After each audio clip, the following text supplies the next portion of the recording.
कह सकते हैं कि हम हिस्ट्री ऑफ टूरिज्म पे चर्चा करेंगे, और अगर समय बचेगा तो हम गाइडिंग स्किल पे आएंगे, क्योंकि नेक्स्ट क्लास जो है वो गाइडिंग स्किल की होगी। हाँ, अपने माइक को आप लोग म्यूट करिए प्लीज। सोनू कुमार 119 119 सोनू कुमार, और मोहम्मद शोएब 48, माइक को म्यूट करिए प्लीज। हाँ, तो कल हम लोग टूरिज्म, इस टाइप्स ऑफ टूरिज्म में दो चीज मैंने जानबूझ के छोड़ी थी, जिसको आज हम डिस्कस करेंगे और उससे हम आगे धीरे धीरे बढ़ेंगे और अपने आज के टॉपिक पर आएंगे। तो कल मैंने जो सारे टूरिज्म बताए, मुझे आशा है कि आप लोगों ने उसको घर जाके या दोबारा उसको रिवाइज किया होगा। और दो जो टूरिज्म और है जिसको हम कहते हैं बिजनेस टूरिज्म और लीजर टूरिज्म। तो हम लीजर टूरिज्म स्टार्ट करते हैं कि व्हाट इज लीजर टूरिज्म। तो कोई बता सकता है कि शब्द लीजर से आपको क्या समझ में आता है? कोई बताएगा? माइक म्यूट अनम्यूट करके अपना नाम और रोल नंबर बोल के तब आप बताइए जी। लीजर टूरिज्म के बारे में कोई बताएगा? क्योंकि मैं प्रेफर करती हूँ कि मेरी जो है डायलॉजिक हो, आप और मैं दोनों हम लोग संवाद करें।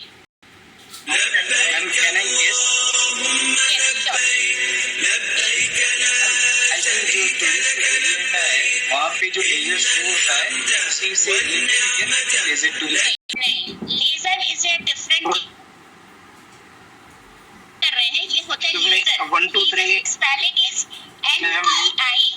LEISURE, लीजर है ना। 1 2 3 लीजर एक्चुअली होता है कि आराम में मतलब रिसोर्ट वगैरह में जो बताइए बताइए।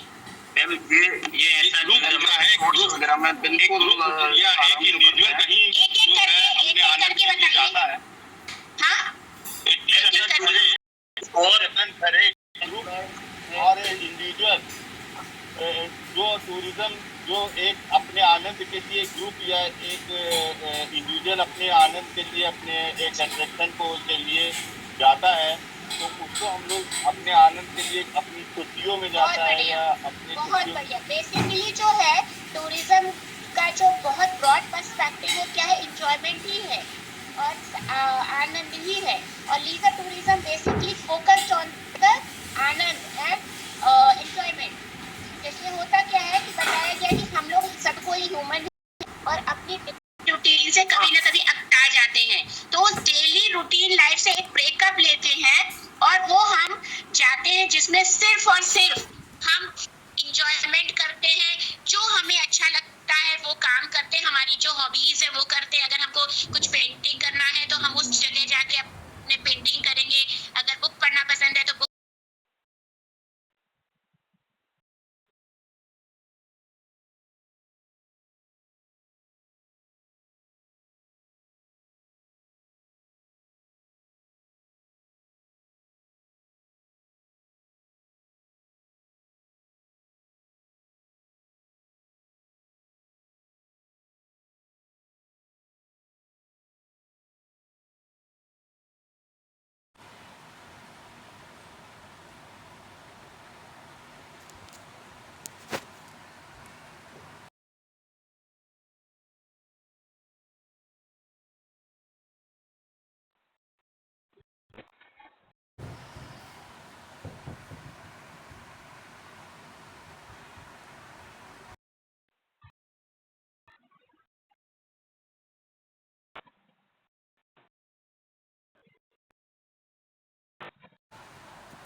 हेलो।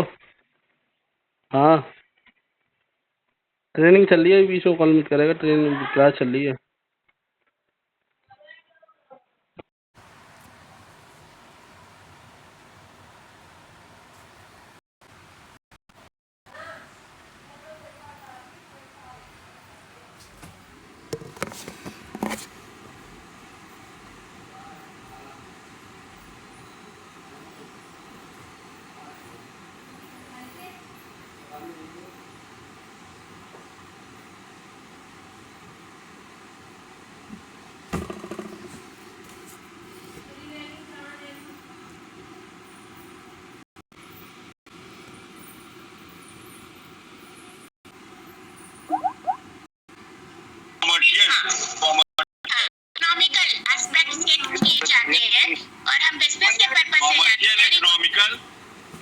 यस, और यही चीज है कि बिजनेस टूरिज्म को भी हम कह सकते हैं, business tourism is the oldest form of tourism in human society, same as the pilgrimage tourism.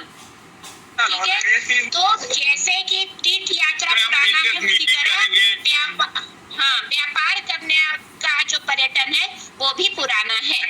तो बिजनेस टूरिज्म में बहुत सारी एक्टिविटीज हो सकती है, हम वहाँ जाते हैं, हम मीटिंग्स करते हैं, कोई कॉन्फ्रेंस करते हैं, मीटिंग करते हैं, कॉन्फ्रेंस करते हैं, एग्जीबिशन लगाते हैं, या हमारा जहाँ क्लाइंट रहता है वहाँ प्रेफर करते हैं। ठीक, अब क्या हुआ, जो अभी का समय चल रहा है, जो न्यू ट्रेंड है, तो लोगों ने क्या किया कि टाइम का कंस्ट्रेन है और एंजॉयमेंट भी चाहिए भाई, अपने जो इमोशनल और मेंटल पीस के लिए। देखिए, फिजिकल रिक्वायरमेंट और मटेरियलिस्टिक रिक्वायरमेंट के लिए तो नौकरी कर रहे हैं, बिजनेस कर रहे हैं, अर्न कर रहे हैं, लेकिन इमोशनल नीड और मेंटल जो पीस है वो हम कैसे पाएंगे, तो उसकी कैसे प्रतिपूर्ति होगी, क्योंकि टाइम भी कंस्ट्रेन है।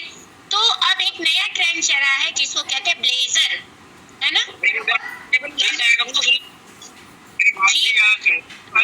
तुमको यार वो जिसे कहते हैं ब्लेजर, तो इससे क्या समझ में आया? तू कर दे ऐसे ही कर दे, चल मैं कर रहा हूँ। ब्लेजर स्पेलिंग है BLE। अपने प्लीज माइक को म्यूट कर लीजिए, जैसे क्वेश्चन का आप रिप्लाई कर दे रहे हैं तो उसके माइक को म्यूट कर लीजिए प्लीज। तो ब्लेजर शब्द ही आ रहा है बिजनेस और लीजर को मिला के।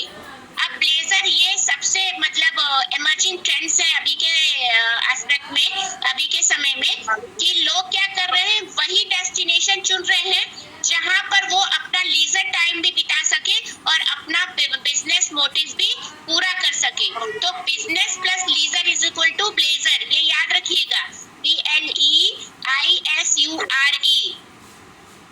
है ना? तो अब लोग क्या है, कहीं पर है मान लीजिए, तो ब्लेजर टूरिज्म के लिए कौन कौन से देश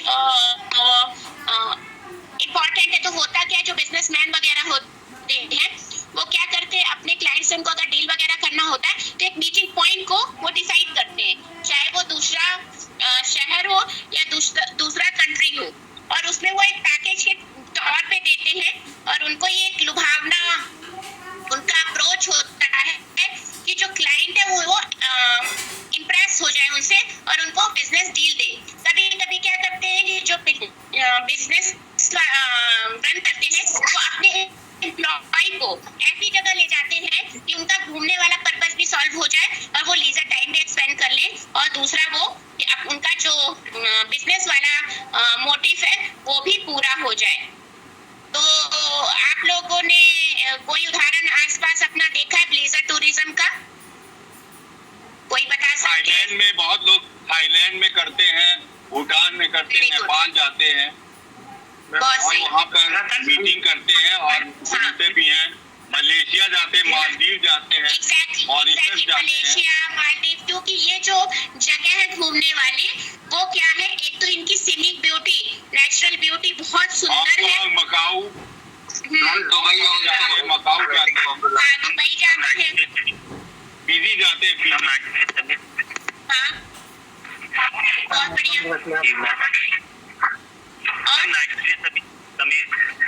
देखिए वो हाँ, जो ये बेसिकली डिपेंड करता है कि इस पर्पस के लिए वो कितना खर्च कर सकते, क्योंकि देखिए लीजर और बिजनेस ट्रैवल में अंतर है। जो लीजर ट्रैवल होता है वो सेल्फ सेटिस्फेक्शन के लिए होता है, तो सारा जो ऑर्गेनाइजेशन है वो सेल्फ को करना पड़ता है, या फैमिली या फ्रेंड्स के संग जाते हैं तो वो लोग मिलके करते हैं, लेकिन बिजनेस में क्या है, वो एक ऑर्गेनाइजेशन है वो उसको प्लान करती है।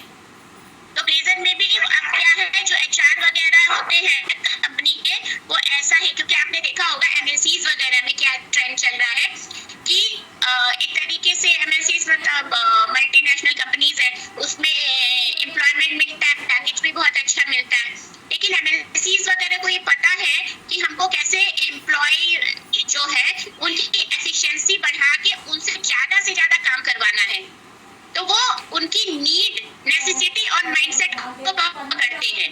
तो आपने देखा होगा अगर कोई किसी के घर वाले MNCs में वर्क कर रहे हैं या कोई नोएडा, बेंगलोर वगैरह, गुड़गांव वगैरह गया होगा तो सुन रखा होगा कि अब वो इतनी फैसिलिटी देते हैं कि जैसे उदाहरण के लिए टाइमिंग आवर उनके पास फिक्स नहीं है भाई। उन्होंने कहा कि आपको टारगेट दे दिया कि आपको ये पूरा करना है, आप चाहे 7 बजे आके करो चाहे दोपहर में 2 बजे आके करो, तो ये रिलैक्सेशन हो गया उनके लिए। फिर उनको क्या है, जी बताइए। जी मैम,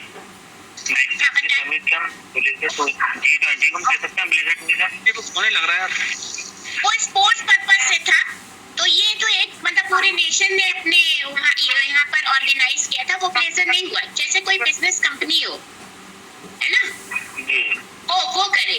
तो मैं ये बता रही हूँ कि कैसे करे। तो अब उनको ये पता है कि अगर हम उनको ज्यादा से ज्यादा एफिशिएंट करना होगा तो उनसे काम ज्यादा लेना होगा, और काम ज्यादा लेना होगा तो हमको उनकी इमोशनल और मेंटल नीड का भी ध्यान रखना पड़ेगा। तो वो अब क्या है कि कुछ भी ऑर्गेनाइज करेंगे, देखिए कैसे लुभावना हो,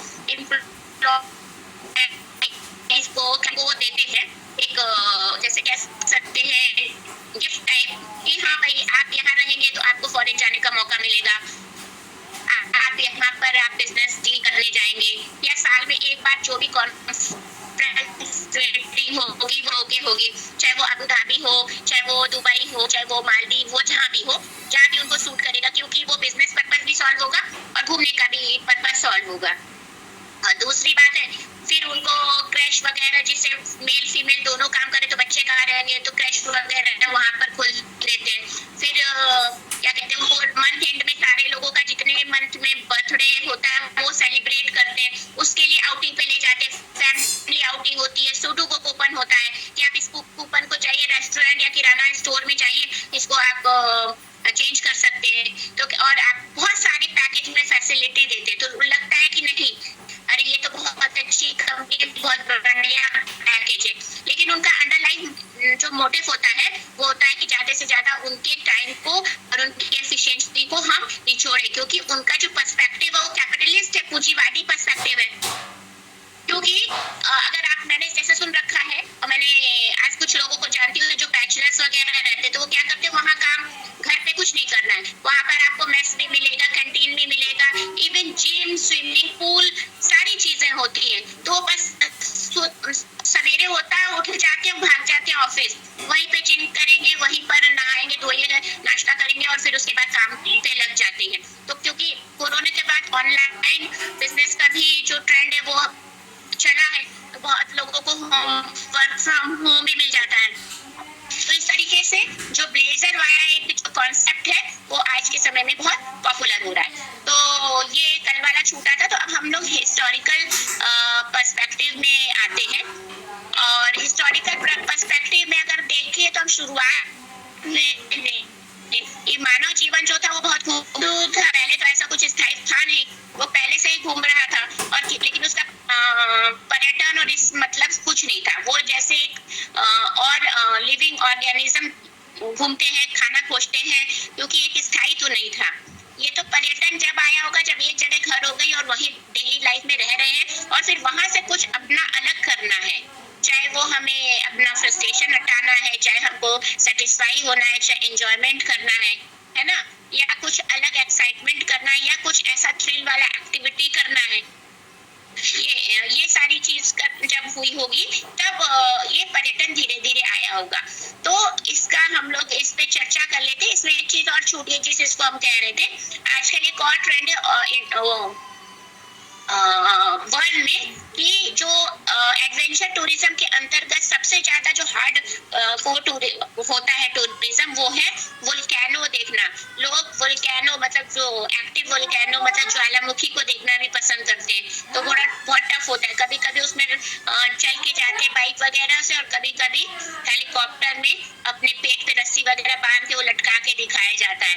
तो देखिए जब हम ग्लाइडिंग स्किल बढ़ाएंगे, हाँ भारत में नहीं है, नहीं वोल्केनो वाला भारत में नहीं पॉसिबल है ना। तो वोल्केनो वाला दूसरे शहर में एक्चुअली वो आप लोग जब गूगल सर्च करेंगे तो फायर ऑफ रिंग कहा जाता है।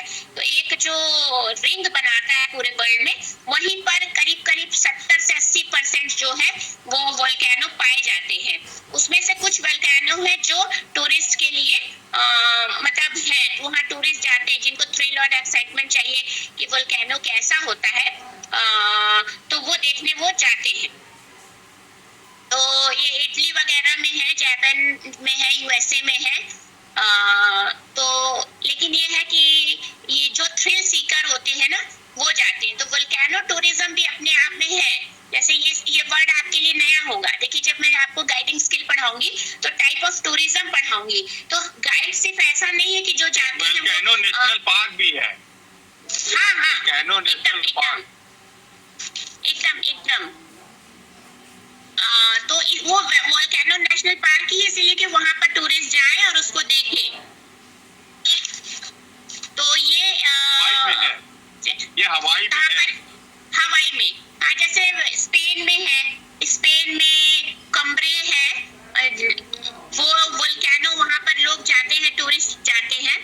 और एक जिसको कैनरी आइलैंड बोलते हैं, फिर इटली के इटाना में है, तो वो जाएंगे तो जैसे कहीं कहीं बहुत ग्रीनरी है और कहीं कहीं नहीं है, क्योंकि लावा जब निकलता है कुछ डेड वोल्केनो है। थर्मल पावर प्लेस जो है हीटेड बाय थर्मल पावर होते हैं, बहुत हीटेड होते हैं। एग्जैक्टली ये तो होते ही हैं।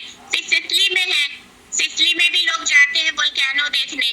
फिर जापान के जिमा में जाते हैं वोल्केनो देखने।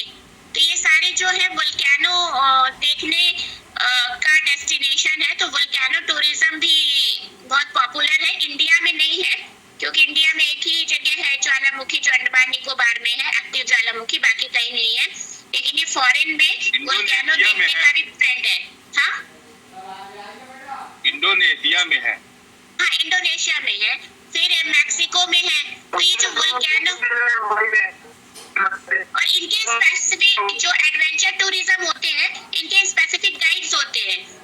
जैसे गाइड्स के भी बहुत सारे टाइप्स होते हैं, जिसको कि हम नेक्स्ट टॉपिक में पढ़ाएंगे।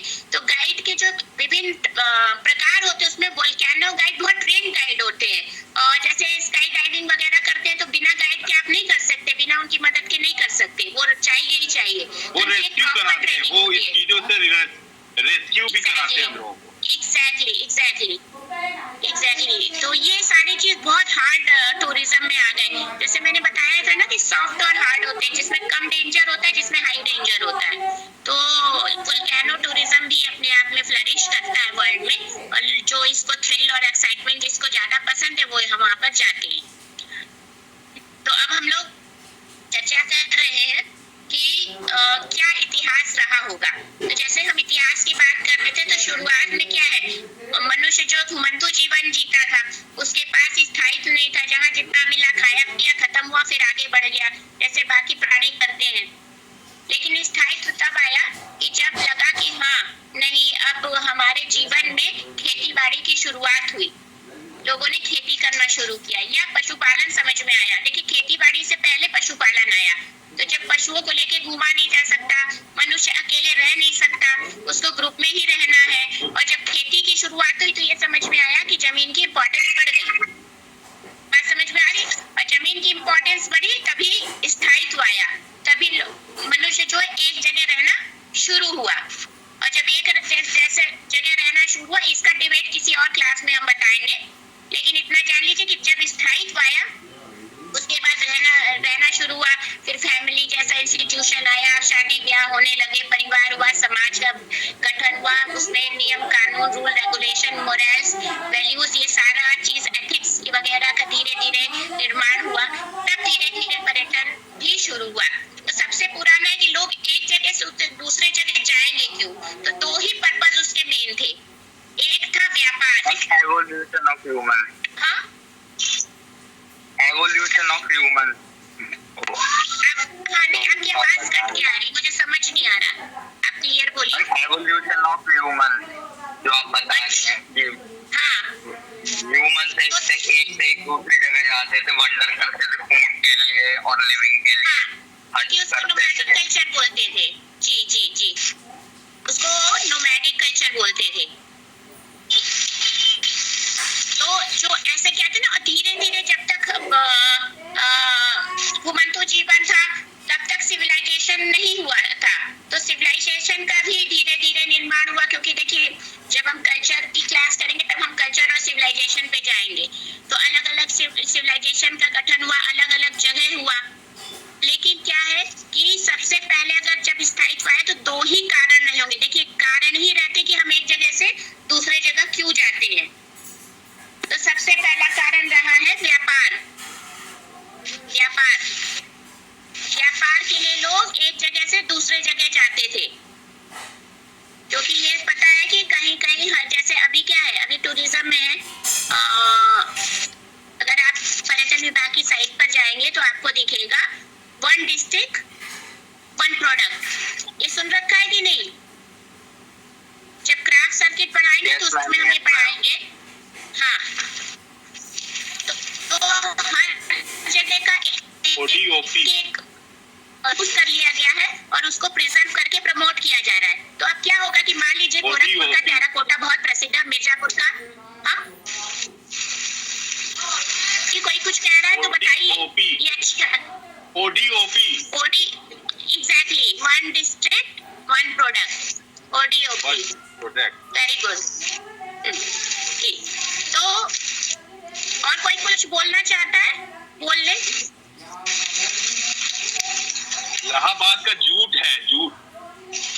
हाँ, झूठ है, मतलब अलग अलग है। बस हम एक उदाहरण दे रहे हैं कि अगर कोई चीज कहीं का प्रसिद्ध है तो उसको ये प्रिजर्व करने का और उसको प्रमोट करना है, जिससे कि वहाँ के लोगों को जो एक ट्रेडिशनल क्राफ्ट है उसको मतलब बिजनेस के रूप में भी फ्लरिश किया जा सके। तो इसी तरह पहले था कि हर जगह हर चीज नहीं मिलती थी, लेकिन मानव जीवन में सभी चीजों की जरूरत होती थी, तो व्यापार के माध्यम से लोग जाते थे अपने, और उसको मार्केट लगता था, मार्केट में बेचते थे, उसमें चाहे कुछ भी हो।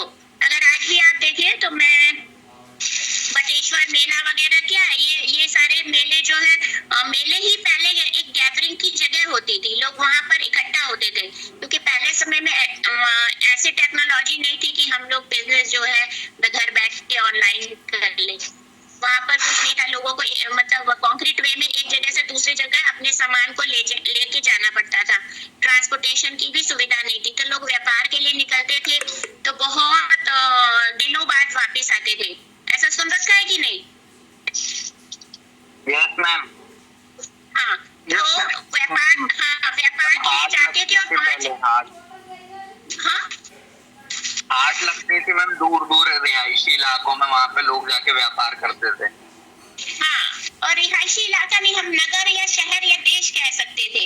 उस समय अगर देखे पुराना अगर हिस्ट्री उठा के देखे तो जब सभ्यताओं का निर्माण हो चुका था तो हमारी सिंधु घाटी सभ्यता थी, वहाँ मेसोपोटामिया की सभ्यता, मिस्र की सभ्यता है ना, बेबीलोन की सभ्यता, ये सारी सभ्यताएं थी और इनसे बहुत गहरा व्यापारिक संबंध था। तो लोग जाते थे, वहाँ के लोग आते थे, और ऐसा नहीं कि अपनी चीजें करते थे और वहीं बेच के आ जाते थे। वहाँ का जो चीज फेमस था फिर वापसी में लेके आते थे। अगर देखेंगे तो प्राचीन काल में आपने सुन रखा है ना, जिन्होंने भी हिस्ट्री पढ़ रखी होगी, कि सिल्क रूट में चाइना क्या है, चाइना जो है उसका सिल्क मार्ग था, और अभी 2013 के बाद फिर वो हुआ कि हम इसको फिर रिवाइव कर रहे हैं, सिल्क रूट को चाइना कर रहा है। तो सिल्क रूट भी, ये सब रूट्स क्या थे, ऐसा नहीं कि कोई एक रास्ता था, ये एंशिएंट ट्रेड रूट था जो चाइना को पश्चिम से और मिडल ईस्ट से जो जोड़ता था, अफ्रीका, एशिया और मेडिटेरियन सी, इस जगह पर जो भी शहर वगैरह पड़ते थे वहां से ये व्यापार होता था। और ये ट्रेड किसमें होता था? रोमन एम्पायर और चाइना के बीच, और बाद में इसमें यूरोपियन किंगडम भी जुड़ गया। तो आप लोग सिल्क रूट आप लोग लिख लीजिए, इसको यूरेशिया भी बोलते हैं, यूरेशिया। इसको सिल्क रूट को यूरेशिया भी बोलते हैं, यूरेशिया रूट जी, यूरेशियन ट्रेड रूट्स बोलते हैं इसको। चाइना सिल्क रूट इज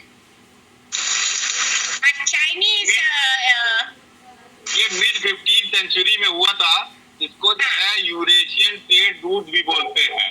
अच्छा, 2nd सेंचुरी बीसी में हुआ था। एग्जैक्टली 2nd सेंचुरी BC से लेके 14 सेंचुरी AD तक ये बहुत इस रूट में व्यापार होता रहा है। ईस्टर्न और वेस्टर्न वर्ल्ड में ये होता था। एग्जैक्टली और ईस्ट और वेस्ट में, और इसमें इसको सिल्क रोड भी कहते थे, इसको सिल्क रोड भी कहते थे। सिल्क रोड है, एग्जैक्टली सिल्क रूट या सिल्क रोड या यूरेशियन ट्रेड रूट बोलते थे जी। और ये यूरोप, एशिया, ये सारे देशों के बीच होता था, और जितने भी रास्ते में शहर पड़ते थे उनसे ये व्यापार होता था। और बेसिकली चाइना जो है वो अपने सिल्क को भेजता था सब जगह, और ऐसा नहीं कि सिर्फ सिल्क था, बहुत सारे मसाले थे, पेपर था, ये सारी चीजें भी जाती थी, लेकिन सिल्क जो था मेन था, इसीलिए इसको सिल्क रूट कहा जाता है। तो ये व्यापार का एक व्यापार ही एक जगह से दूसरे जाने का पर्पस होता था, जिसको आज हम कह सकते हैं कि भाई बिजनेस पर्पस से टूरिज्म फ्लरिश हो रहा है। तो भाई जहाँ लोग जाएंगे तो वहाँ क्या खुल जाता था, सराय खुल जाता था। बेसिकली आपने देखा होगा हमारे इंडिया में भी कि जितने जो प्रसिद्ध शहर है वो कहाँ पर बने हुए हैं, नदी के किनारे। कभी ऑब्जर्व किया है? क्योंकि जहाज वगैरह क्या थे, नदी से बहुत सुगमता होती थी। पहले ऐसा रोड तो था नहीं, और बैलगाड़ी वगैरह होती थी तो कैसे सामान जाएगा, लेकिन नाव वगैरह होते थे तो सामान को नाव से एक जगह से दूसरी जगह पहुंचाया जाता था।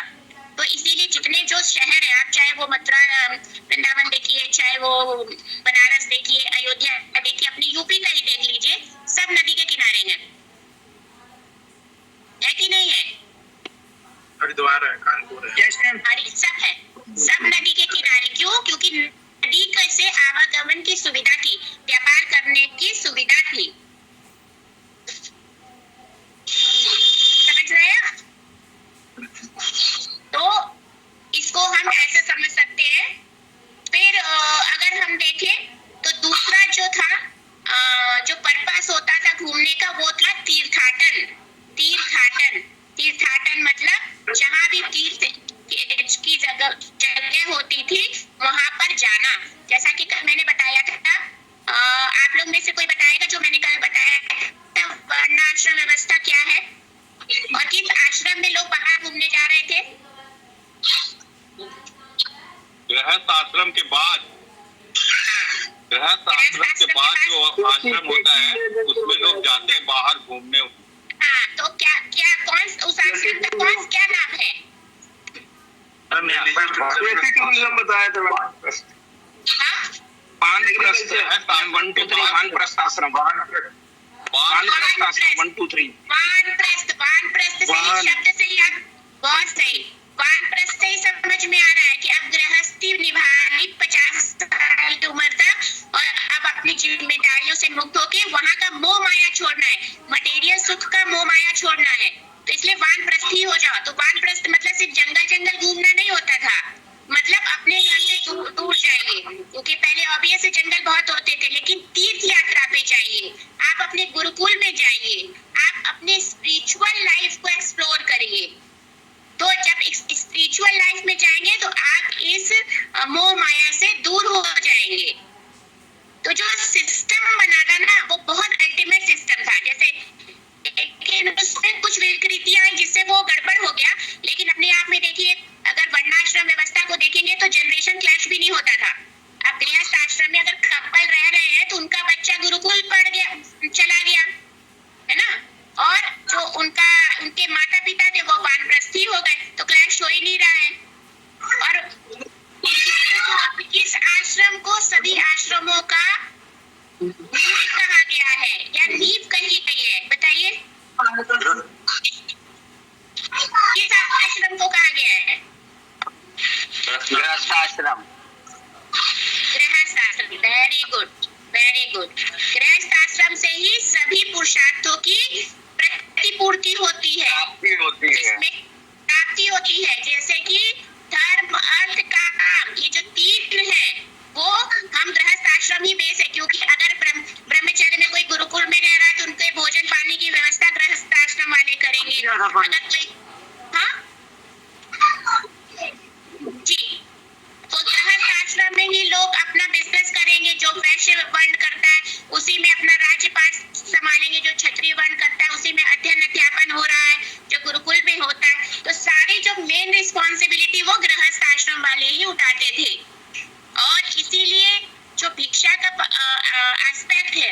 वो वीक ना होके वो एक कह सकते हैं हारमोनियस वे में कंट्रीब्यूशन था सोसाइटी के लिए। ये पता है कि नहीं, जब ब्रह्मचर्य आश्रम में एक स्टूडेंट रहता था, विद्यार्थी रहता था, चाहे वो राजा के घर का हो चाहे वो गरीब के घर का हो, उसको वहां पर गुरुकुल के नियम को फॉलो करना था। उसको रोज मतलब ब्रह्म मुहूर्त में उठना था, पूरे कार्यों का संपादन करने के बाद, पढ़ाई करने के बाद भिक्षाटन करना पड़ता। भिक्षाटन भी जरूरी था और ये भी नियम था कि सिर्फ 5 घर जाएगा और जितना मिलेगा उतना ही लेके आएगा। मतलब कि बहुत ज्यादा लालच नहीं करना है, और वो भिक्षाटन करके लाके गुरु माँ या गुरु जी को देगा, तब उसके अकॉर्डिंगली वो भोजन पकेगा। तो एक जो था कि हमें अपने लस्ट को, अपने डिजायर को कैसे कंट्रोल करना, वो ब्रह्मचर्य आश्रम में ही सिखा दिया जाता था। और इसीलिए जब गृहस्थ आश्रम का सारी जिम्मेदारियों का निर्वहन करते थे, तो वानप्रस्थी जो होते थे वो तीर्थाटन के लिए जाते थे। इसमें से अगर आप कभी देख लीजिए, बाद में पढ़ाया नहीं हम, तो तीर्थाटन में क्या है, 4 धाम यात्रा कर लेते थे। तो पहले अभी की तरह थोड़ी ना था कि 10 दिन का हमने टूर एंड ट्रैवल से पैकेज बुक कराया और गए और घूम के घर आ गए, ऐसा नहीं होता था। तो वो जो सिस्टम है, अगर आप लोग में से कोई जान रहा होगा, तो होता क्या है कि जब पुराने गृहस्थ जीवन से निवृत्त होते थे, तो वानप्रस्थी लोग क्या करते थे, अपने पूर्वजों का पिंडदान करने के बाद, आशीर्वाद लेने के बाद फिर वो यात्रा पे निकलते थे। तो पहले जमाने की यात्रा, और वो भी सारी चाबियां वगैरह, सारे गहने डिस्ट्रीब्यूट करने के बाद, क्योंकि उन्हें पता है कि अब ये मोह माया ही हमारे काम का नहीं और हमें आके संन्यास जीवन ही व्यतीत करना, वो भी घर में नहीं रहना है। तो पहले जब वो तीर्थाटन में निकलते थे तो ट्रांसपोर्टेशन की इतनी सुविधा नहीं थी, तो बहुत महीनों लग जाते थे और बहुत लोग तो वहीं मर खप जाते थे, वो वापस ही नहीं आते थे। इसलिए वो सारा पिंडदान वगैरह करके जाते थे। तो और लोग आशा भी नहीं करता था कि कभी आएंगे या नहीं आएंगे, और फिर भागवत सुनते थे। अब तो वो कंसाइज रूप में हो गया कि लोग घूम घाम के आ रहे, भागवत भी सुन रहे हैं, लेकिन फिर भी गृहस्थी में लगे हुए हैं और सारी चीजें एक्युमुलेट करते हैं। लेकिन ये सिस्टम ही ऐसा बनाया गया था। तो तीर्थाटन जो था वो इंडिया के पर्सपेक्टिव में सबसे पुराना पर्यटन का फॉर्म था। मैंने बताया कि 2 ही चीज में लोग बाहर जाते थे, एक बिजनेस करने और एक तीर्थ यात्रा करने। तो आप इमेजिन करिए, अभी भी 4 धाम की यात्रा कठिन तो है ही। अब हेलीकॉप्टर भले ही आ गया होगा, रोड बहुत अच्छे बन गए हैं, क्योंकि टूरिज्म डिपार्टमेंट जान रहा है कि हमें कहाँ कहाँ पर सुविधाएं देनी है, एमिनिटीज बढ़ गई है, इसलिए यात्रा बहुत सुगम हो गई है। कुछ लोग ऐसे होते थे जो ट्रेड वगैरह करते थे और बिजनेस के लिए जाते थे, तो उस शब्द को बोलते थे देशाटन। देशाटन, तो देशाटन में सारी चीजें होती थी, उनको खुशी भी मिलती थी, लीजर भी था, बिजनेस भी था, सारी चीजें आ जाती थी। तो आप लोग लिख लीजिए देशाटन क्या होता है और तीर्थाटन क्या होता है। अब पर्यटन आया, पर्यटन ही एक था, क्योंकि अब तीसरा बचा। देखिए तीर्थाटन हो गया। अपने माइक को म्यूट कर लीजिए, माइक को प्लीज म्यूट करिए, माइक को म्यूट करिए प्लीज।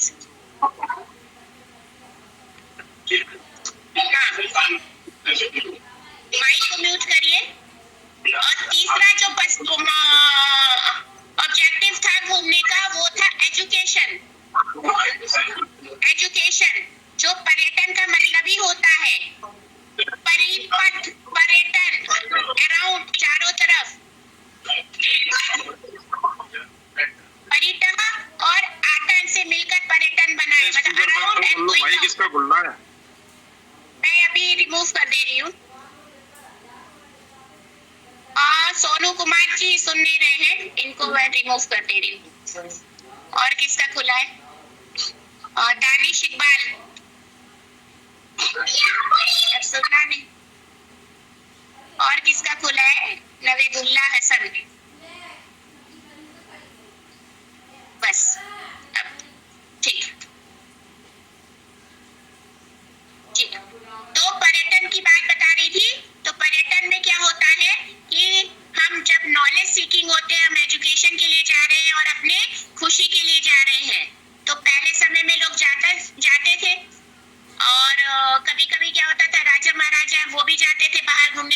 शौक और मनोरंजन कैसे होता था, जैसे कोई गए भाई हम जा रहे हैं शिकार पर, तो शिकार पे जंगल के लिए वो अपना प्लान बना लेते थे, 7-8-10 दिन के लिए निकल गए अपना पूरा लाव लश्कर लेके, तो वो केस के अंतर्गत आता था, पर्यटन के अंतर्गत। तो हम कह सकते हैं कि जो अर्ली इंडियन सोसाइटी में क्या क्या कंपोनेंट थे, एक तो प्रैक्टिस करते थे जो ट्रैवलिंग का, वो बिजनेस और प्रसन्नता होती थी, और दूसरा था कि भाई वो अपने तीर्थ के लिए जाते थे, अपने स्पिरिचुअल एनहेंसमेंट के लिए जाते थे, फिर नॉलेज सीकिंग या एजुकेशन के लिए जाते थे। कुछ एलीट क्लास था जो शिकार वगैरह में जाते थे, वो पर्यटन के अंतर्गत आता था। तो आप लिख लीजिए कि क्या, व्हाट इज पर्यटन, व्हाट इज तीर्थाटन, व्हाट इज देशाटन, है ना। और इसीलिए आपने देखा होगा, और इसी व्यापार तीनों कौन से हैं? एक है तीर्थाटन, आटन मीन्स गोइंग आउट, बाहर जाना, और स्पिरिचुअल इन्हांसमेंट। हाँ, स्पिरिचुअल इन्हांसमेंट किसमें होता था, तीर्थाटन में। तीर्थाटन, हाँ, तीर्थ से तीर्थाटन हो गया, रिलीजियस पर्सपेक्टिव से, और स्पिरिचुअल इन्हांसमेंट के लिए जाते थे।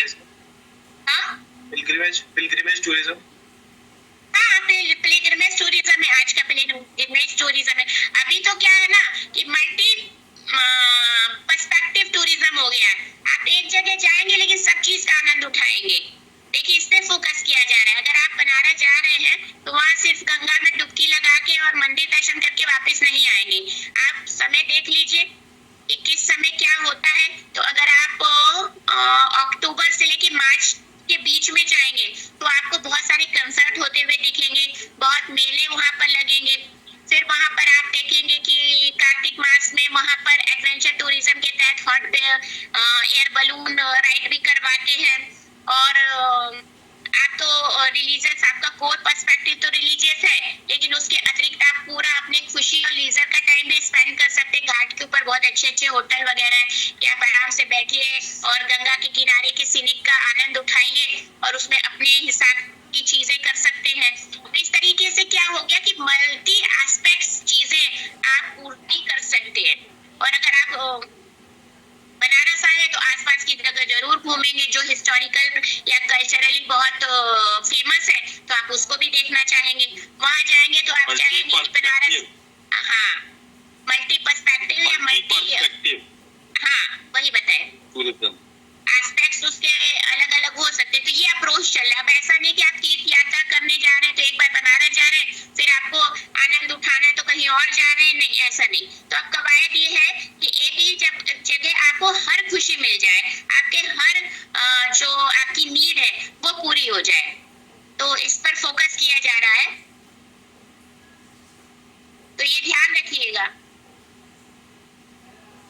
और अगर चाहते थे, हाँ बताइए मैम, ये देशाटन किसके अंतर्गत आता है मैम?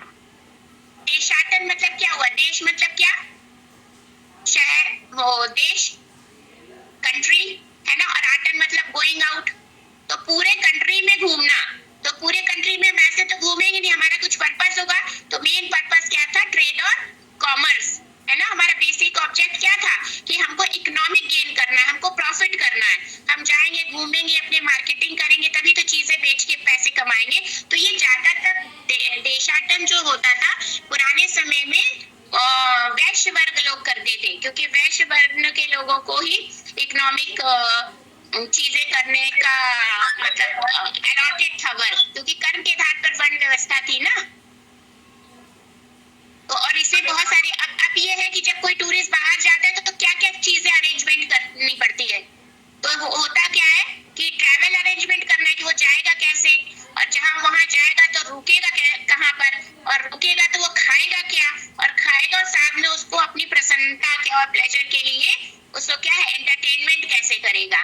तो अगर आप देखेंगे हिस्ट्री उठा के तो आपको सराय वगैरह है कि लोग जाते थे, सराय में एंटरटेनमेंट होता था, भोजन मिलता था, जो लोग शौकीन होते थे मदिरा वगैरह भी मिलता था। तो सराय का कॉन्सेप्ट ही वहीं से आया है कि सराय किस लिए था? जो आजकल के हम कह सकते हैं कि मोटेल वगैरह होते थे कि जा रहे हैं ट्रैवलर्स जा रहे हैं, बेसिकली जो बिजनेस पर्पस है वो रात स्टे कर ले, वहां पर खा पी ले, फिर आगे बढ़ जाए। और आज भी देखिएगा कि बहुत सारे, जैसे हम टूरिज्म विभाग भी जो एक्ट चल रहा है वो सराहत वगैरह के तहत ही बहुत सारे लाइसेंस मिलते हैं। अगर हम देखें ये तो हमने कहा कि इंडिया के पर्सपेक्टिव में, अगर हम वर्ल्ड के पर्सपेक्टिव में देखें तो लोग क्या था, अपने धर्म के प्रचार के लिए भी घूमते थे एक जगह से दूसरे जगह तक। जैसे कि मिशनरी वगैरह देख लीजिए, वो क्या था, एक सेंट लोगों का रिलीजियस ग्रुप होता था और अपने धर्म का प्रचार करता था, है ना, अपनी चीजों को बताता था। और बहुत लोग क्या होते थे, इन्फ्लुएंस होके वो अपने धर्म को चेंज कर लेते थे। और वो बेसिकली जुड़े कैसे होते थे कि हम आपको न्याय दे, सोशल जस्टिस से, लिटरेसी से, फिर एजुकेशन से, हेल्थ केयर से और इकोनॉमिक डेवलपमेंट से। तो मिशनरी इस सब पे काम करती थी और वो लोग का भी काम था कि अपनी चीजों का वो प्रचार प्रसार करें। फिर जो रेनेसां था वो भी बहुत इंपॉर्टेंट चीज था, जिसको हम क्रांति कहते हैं, यूरोप की क्रांति है। तो इसमें क्या था कि एक समय था कि इटली जो था वो यूरोप का इकोनॉमिक और कल्चरल लीडर था, है ना। और तब उसने जो एक ग्रैंड टूर उस पर काम किया और बहुत सारे जो लोग थे उस समय मतलब इन्फ्लुएंस हुए कि हमें वर्ल्ड को एक्सप्लोर करना है। उसी समय बहुत ट्रैवलर्स जो थे ना एक जगह से दूसरे जगह जाते थे। और अगर हम प्राचीन इतिहास में देखें तो तब भी ट्रैवलर्स आते थे। देखिए 7वीं शताब्दी में हर्ष के समय में हिंसवांग वगैरह आए हैं, वो पढ़ने ही आते थे क्योंकि वो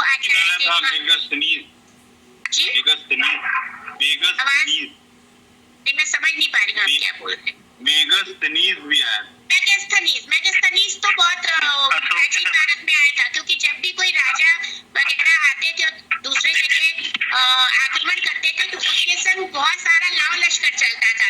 उसमें सिर्फ सेना में सिर्फ सैनिक नहीं रहते थे, उसमें दार्शनिक रहते थे, उनके जो उनके संग जो कार्य करते थे वो रहते थे। कौन खोला हुआ है? शिल्पकार वगैरह रहते थे, बहुत सारे लोग रहते थे, समय रसोइये रहते थे। तो वो ऐसे नहीं चलते थे। इससे क्या होता था कि जब कोई एक इन्वेट करता था एक जगह से दूसरे जगह तो सिर्फ वो आक्रमण नहीं करता, तो अपने संग पूरा कल्चर लेके चलता था। और जो यहाँ पर रह गए, देखिए मुगल सल्तनत काल के पहले जो सल्तनत आए, मुगल से स्थायित्व आया, मुगल जो आए उन्होंने आक्रमण किया, वो यहाँ रह गए। उससे पहले जो भी आया यहाँ पर जो मिला लूट के ले गए। देखिए अब बेसिकली जो मिडल ईस्ट से लोग आए, क्योंकि सोने की चिड़िया भारत कही जाती थी, ऐसा नहीं था कि यहाँ बहुत सोना था। सोना इन द सेंस कि ये बहुत फ्लरिश था। यहाँ पर पेड़ पौधे, नदी, पहाड़, खाने पीने की चीजें, मौसम अलग अलग थे। तो जितनी वैरायटी थी और यहाँ इकोनॉमिक ट्रेड सब बहुत मतलब कि हाई लेवल पे था, जिससे कि लगता था कि यहाँ बहुत ज्यादा संपदा, नेचुरल रिसोर्सेज बहुत अच्छा है ना भारत का। इसीलिए देखिए भारत ने कभी किसी को पर आक्रमण नहीं किया और क्योंकि जरूरत ही नहीं पड़ी। जब आप अपने घर में हरे पूरे रहेंगे तो आपको कहीं जाने की जरूरत नहीं है। लेकिन जो मिडिल ईस्ट से आते थे वहाँ पर पर्वत पहाड़ बहुत होते थे, खाने पीने की दिक्कत होती थी। तो ऑब्वियस है कि जब अपने घर में कुछ नहीं मिलेगा तो बाहर हम खोजने जाएंगे ही। इन्फ्लुएंस होते थे भारत से ही। वो हिंदू कुश का एरिया, अफगानिस्तान का एरिया था, वहीं से वो एंटर करते थे, क्योंकि एक तरफ हिमालय और चारों तरफ नीचे समुद्र है, तो वही एक एरिया ना मिला। देखिए जब इसकी आवश्यकता इसने खोल रखा है, तो मेडिवल पीरियड में क्या होता था, देखिए कैसे एस्पेक्ट्स चेंज हो रहे हैं। शैलेश यादव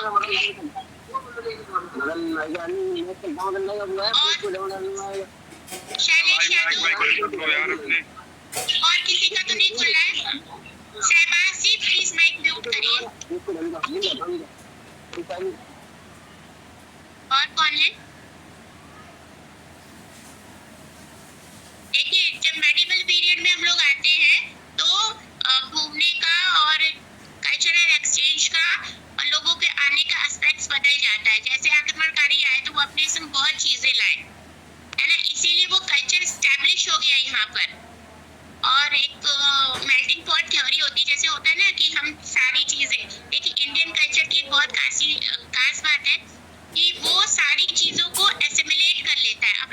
समाहित कर लेता है, इसलिए टाइम और स्पेस के संग संग उसमें बहुत मॉडिफिकेशन होते रहे। मॉडिफिकेशन तो नहीं कहेंगे, लेकिन हम कह सकते हैं कि उसमें चेंजेस आते रहे। तो ये एस्पेक्ट भी है कि लोग अपने संग सिर्फ अकेले और सैनिक लेके नहीं आते थे, पूरा लाव लश्कर आता था। तो इसीलिए देखिए जब मुगल्स आए तब क्या हुआ, जब वो यहाँ एस्टेब्लिश हो गए तो खान पान में भी बहुत हमारी वैरायटी और एनरिचमेंट आया। जैसे मैं बताऊंगी कि जलेबी हमारा ओरिजिनल फूड नहीं है भारत का, ये अफगानिस्तान से आया। समोसा नहीं है, स्टफिंग का जो स्टाइल है, कुकिंग स्टाइल है, वो इंडियन नहीं है। रोटी बनाना इंडियन स्टाइल नहीं है। बात समझ में आ रही है? तो ये जब हम फूड एंड कुजीन पढ़ाएंगे तो उसमें आपको सारी चीजें बताएंगे हिस्ट्री से और कहाँ क्या पॉपुलर हुआ। आज वो बनारस में जाइए तो टूरिज्म डिपार्टमेंट ने फोटो लगा दिया पूड़ी सब्जी और जलेबी की, लेकिन वो जलेबी का ओरिजिन कहाँ से हुआ ये भी हमें पता होना चाहिए। रसगुल्ला कहाँ से आया, कौन सा पनीर अगर लाए तो पुर्तगीज लाए, तो ये सारी चीजें थोड़ा हम बताएंगे उसमें। तो आज तो हम लोग हिस्ट्री पढ़ रहे थे तो एस्पेक्ट चेंज हो गया है ना। और धीरे धीरे क्या है, जैसे पहले घोड़े वगैरह नहीं थे, बैलगाड़ी से चलते थे, और घोड़े भी हम मुगल और सल्तनत के टाइम में ही आए हैं, क्योंकि वहाँ घोड़ों की नेसेसिटी थी। पहाड़ों पर और क्या चलेगा, बैलगाड़ी तो चल नहीं सकती, घोड़े ही चल सकते हैं ना। अगर आप इतिहास पढ़े होंगे तो आपको पता होगा कि जैसे लोहे की लगाम, रकाब और बारूद, ये सारे लोग जो है उसका आविष्कार मुगलकालीन समय में ही हुआ है। बाबर के समय में सबसे पहले बारूद का उपयोग हुआ है। तो ये चीजें हमें बताती है कि क्या कैसे कैसे चीजें आई और क्या क्यों आविष्कार हुए, और क्यों जैसे मिडिल ईस्ट के लोग हैं मांसाहार ऑब्वियस उनके पास चॉइस नहीं थी ना। पहाड़ों पे बहुत वैरायटी की सब्जी होती नहीं थी, तो खाएंगे क्या, जानवर को पकड़ के ही खाएंगे। तो इस तरीके से कैसे कल्चर डेवलप हो रहा है, कल्चर आ रहा है। और जो पर्यटन में है, जो ट्रैवलर्स होते हैं वो अपनी चीजों को ले भी जाते हैं और वहां से ले भी आते हैं। ये इम्पोर्टेंट है। देखिए हम लोग आज कर रहे हैं ना कि जो पोस्ट मॉडर्निज्म एरा जो चल रहा है उसमें जो न्यू ट्रेंड्स है उसमें कल्चर कल्नरी टूरिज्म ये क्या है, इसको लोग इंटरेस्ट के संग उसमें पार्टिसिपेट कर रहे हैं। बेसिकली पार्टिसिपेट करने वाली चीजें, ये सिर्फ हम जाके घूम के नहीं आ रहे, हम वहाँ सीख भी रहे हैं। तो ये न्यू ट्रेंड्स में आएगा। तो आज की क्लास में यही खत्म करूंगी, और आप जो मॉडर्न पर्सपेक्टिव में आप जान ही रहे हैं कि कैसे कैसे टूरिज्म आया। मैं बहुत ज्यादा हिस्ट्री में नहीं जाऊंगी, बस मुझे एक ट्रेजेक्टरी ट्रेस करनी थी कि कैसे कैसे टूरिज्म जो है वो अपना बूम किया। जी बताइए अटेंडेंस। हाँ अटेंडेंस अभी कर दे रही हूँ, रुक जाइए। मैम अटेंडेंस का पीडीएफ भेज दीजिएगा, उसमें पता चल जाएगा हमारा कितने दिन का लगा है। अरे भाई